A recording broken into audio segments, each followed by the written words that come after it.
Assalamualaikum and what's up guys, hope you all in good of your space. So guys, if you haven't subscribed my channel, do subscribe it and please share it with all your friends and fellows so it might help them as well. So guys, आज हम अपना second जो unit है या second topic है वो mark करेंगे इन medicine. ठीक है, ऑलरेडी मैं डर्मेटोलॉजी पे वीडियो बना चुकी हूँ एंड उसमें से मैं एक चीज़ बताना भूल गई थी कि उस टॉपिक में से आपके पास एक SCQ एंड 6 MCQs आएंगे. ठीक है, सो 11 मार्क्स का पेपर आपका डर्मा में से आएगा. And let me tell you, आज मैं आपको जो है ना वो बताऊंगी अबाउट नेफ्रो. ठीक है, और नेफ्रो में से, नेफ्रो वाले पोर्शन में से बेसिकली एक होता है क्वेश्चन फ्रॉम किडनी. ठीक है, and second question is from fluids and electrolytes. और इस तरह से आपके पास जो ये वाला चैप्टर है ना, मतलब बायोकेमिस्ट्री वाला चैप्टर है, एक क्वेश्चन इसमें से होता है एंड एक किडनी में से होता है. ठीक है, सो आपके पास टोटल 2 SCQs. जी, सो आपके पास टोटल 2 SCQs आते हैं इन नेफ्रोलॉजी. ठीक है, पहले हम देख लेते हैं ये जो fluid electrolyte acid base balance वाला जो चैप्टर है यानी बायोकेमिस्ट्री वाला चैप्टर है, इसको देख लेते हैं. तो इसमें से ना आप ये पहला पेज बस छोड़ दें. ठीक है, इसमें कुछ नहीं आता होता है सच. ठीक है, देन यहाँ से आप स्टार्ट करें ये जो डिसऑर्डर्स हैं ऑफ सोडियम. ठीक है, सोडियम बैलेंस के जो डिसऑर्डर्स है इसमें हाइपरनेट्रीमिया इज़ वेरी इंपॉर्टेंट. ठीक है, एंड इसके अलावा हाइपोनेट्रीमिया भी बहुत इंपॉर्टेंट है. ये आपने करना है, अच्छे से करना है. ठीक है, आपको इसकी ट्रीटमेंट स्पेशली बहुत अच्छे से पता होनी चाहिए. ठीक है, एंड इसकी कॉजेज़ भी इंपॉर्टेंट है फॉर MCQs एज वेल. ठीक है, और ये जो इसकी रेंजेस हैं, कब आपने हाइपोनेट्रीमिया कहना है, कब आपने इसको हाइपरनेट्रीमिया लेबल करना है, तो आपको ये रेंज भी पता होनी चाहिए. Greater than 145 milli equivalents per litre is hypernatremia and less than 135 milli equivalents per litre of serum sodium is hyponatremia. ठीक है, सो खैर ये आपको अच्छे से पता होना चाहिए अबाउट हाइपर एंड हाइपोनेट्रीमिया. ठीक है, इनकी treatments are very very important, तो ये आपने अच्छे से कर लेनी है. ठीक है, देन आपके पास जो डिसऑर्डर्स है पोटेशियम बैलेंस में, ये तो समझ लें हाइपरकैलेमिया जो है ना इस चैप्टर का द मोस्ट इम्पॉर्टेंट क्वेश्चन है. ठीक है, very very very very important question है. ठीक है, hyperkalaemia is very very important. इसको आपने अच्छे से करना है. ECG पे इसकी कैसी फाइंडिंग्स आती हैं, टॉल पीक टी वेव्स आती हैं. ठीक है, आपको पता होना चाहिए क्लिनिकल फीचर्स क्या हैं, ऑल दैट. ठीक है, इसके अलावा ना यहाँ पे जो ट्रीटमेंट है, यहाँ पे हम कैल्शियम ग्लूकोनेट देते हैं IV. ये एक MCQ भी है, तो आपको ट्रीटमेंट भी बहुत अच्छे से पता होना चाहिए. मतलब ये टॉपिक जो है ना ये आपने बहुत अच्छे से प्रिपेयर करना है, हाइपरकैलेमिया वाला. ठीक है, देन हाइपोकैलेमिया भी आपने प्रिपेयर कर लेना है अच्छे से. ठीक है, ये भी आपने अच्छे से पढ़ना है. ओके, उसके बाद ये जो मैग्नीशियम बैलेंस वाले डिसऑर्डर्स हैं ये आप छोड़ सकते हैं, आप स्किप कर सकते हैं. ठीक है, एंड देन मूविंग ऑन, ये disorders of acid base balance अब शुरू हो गए हैं. ठीक है, तो ये आपने करने हैं. ठीक है, इसमें आपके पास आप देख सकते हैं यहाँ पे मेटाबॉलिक एसिडोसिस है. ठीक है, this is very important. Again आपको ये बहुत अच्छे से पता होना चाहिए. ठीक है, ये सारा आपने अच्छे से पढ़ना है. एसिड बेस बैलेंस में जो मेटाबॉलिक एसिडोसिस, मेटाबॉलिक अल्कलोसिस वाला फिर टॉपिक है यहाँ पे. ठीक है, so this is very important. इसकी मैनेजमेंट आप देख सकते हैं, इट इज़ वेरी इंपॉर्टेंट. ठीक है, देन आपके पास ये नीचे रेस्पिरेटरी एसिडोसिस है एंड रेस्पिरेटरी अल्कलोसिस है, तो ये भी आपने जो है ना वो पढ़ लेने हैं, ये भी इंपॉर्टेंट है. लेकिन metabolic alkalosis and acidosis are very very important. ठीक है, एंड रेस्पिरेटरी एसिडोसिस अल्कलोसिस को गिव अ रीड मस्ट. ठीक है, अब मैं आपको बता देती हूँ कि ये जो आपके पास मैंने ऑलरेडी आपको बता दिया है, वैसे आप ये जो फॉस्फेट एंड मैग्नीशियम वगैरह के जो डिसऑर्डर्स हैं ना ये आप स्किप कर सकते हैं. ठीक है, यहाँ पर इन्होंने मैंशन भी किए हुए थे, कोई आई थिंक फॉस्फेट के आए हुए थे.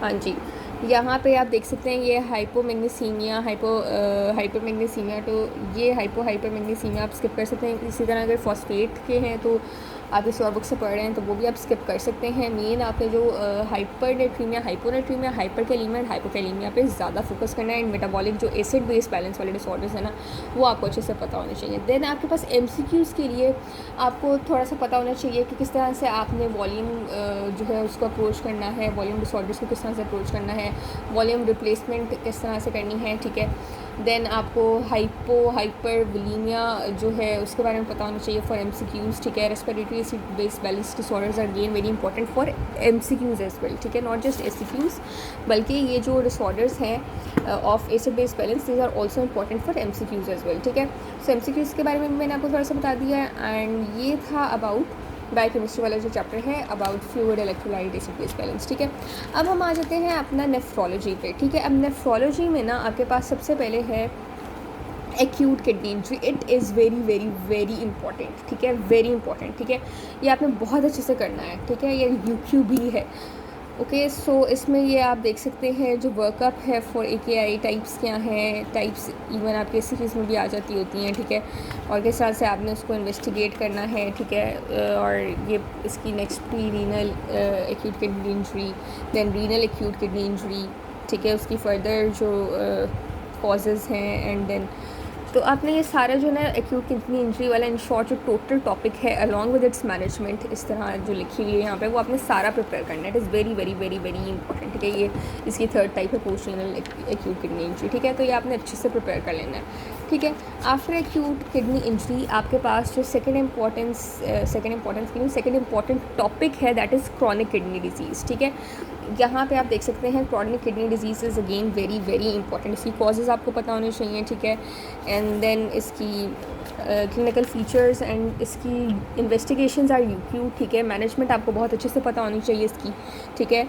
एंड ये हमारे पास जो रीनल रिप्लेसमेंट थेरेपी होती है इन एक्यूट रीनल फेलियर, वो again it is a UQ, ठीक है। तो ये आपने अच्छे से प्रिपेयर कर लेना है।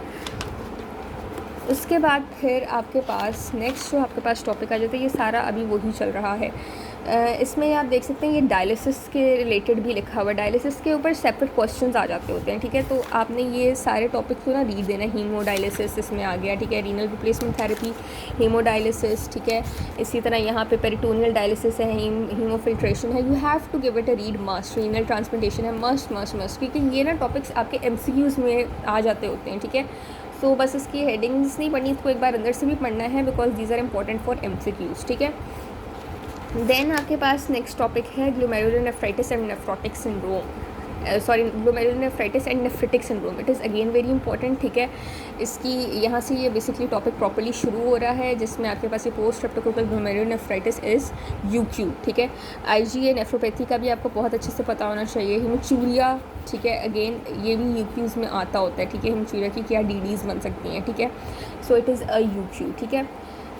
इसी तरह प्रोटीनूरिया आपके पास जो नेफ्रोटिक सिंड्रोम से रिलेटेड है, ये तो नेफ्रेटिक सिंड्रोम से रिलेटेड है ना, ग्लोमेरुलोनेफ्राइटिस नेफ्रेटिक सिंड्रोम से रिलेटेड और हिमोचूरिया के DDs वगैरह। इसी तरह नेफ्रोटिक सिंड्रोम से रिलेटेड प्रोटीनूरिया जो है उसके DDs वो पूछ सकते हैं एंड ऑल दैट, तो वो आपको उसके बारे में भी नॉलेज होना चाहिए, ठीक है। Good pastor syndrome is again a UQ, ठीक है। देन यहाँ पे इसकी ट्रीटमेंट आपको पता होनी चाहिए ऑफ गुड पास्टर सिंड्रोम, ठीक है। उसके बाद फिर हमारे पास नेक्स्ट जो इम्पोर्टेंट टॉपिक है ना that is nephrotic syndrome. It is very very important, again it is a UQ, ठीक है। तो ये आपने बहुत अच्छे से प्रिपेयर करना है। इसकी इन्वेस्टिगेशन, इसकी treatment, again it is a UQ, ठीक है। उसके बाद आपके पास renal amyloidosis is very important and it is UQ, ठीक है। देन आपके पास ये यूरिनरी ट्रैक इन्फेक्शंस वाला टॉपिक है। इट इज़ वेरी इंपॉर्टेंट, ये आपने बहुत अच्छे से प्रिपेयर कर लेना है, ठीक है। एंड ये आपके MCQs के लिहाज से भी बहुत इंपॉर्टेंट है and also for SCQs and MCQs both, ठीक है। तो ये आपने अच्छे से कर लेना है प्रिपेयर। मोस्टली MCQs वैसे आते होते हैं इसमें से, लेकिन do give it a read. ये टॉपिक आपका उसमें भी प्रिपेयर हो जाता होता है सर्जरी में, ठीक है। तो यहाँ पर बस आप इसको रीड दे दें, बेशक वहाँ पर अच्छे से प्रिपेयर कर लें। देन आपके पास ये यूरिनरी ट्रैक कैलकुलाई हैं, ठीक है। ये वाला जो टॉपिक है इसमें इसकी जो डायग्नोसिस है ना दिस इज़ अ UQ, ठीक है। इसकी जो ट्रीटमेंट है वो किस तरह से आपने करनी है दैट इज़ अ UQ, ठीक है। सो ये आपको पता होना चाहिए अबाउट यूरिनरी ट्रैक के जो कैलकुलाइज हैं उनके बारे में आपको पता होना चाहिए, ठीक है। उसकी कॉजेज़ क्या हैं, ट्रीटमेंट क्या है, ठीक है।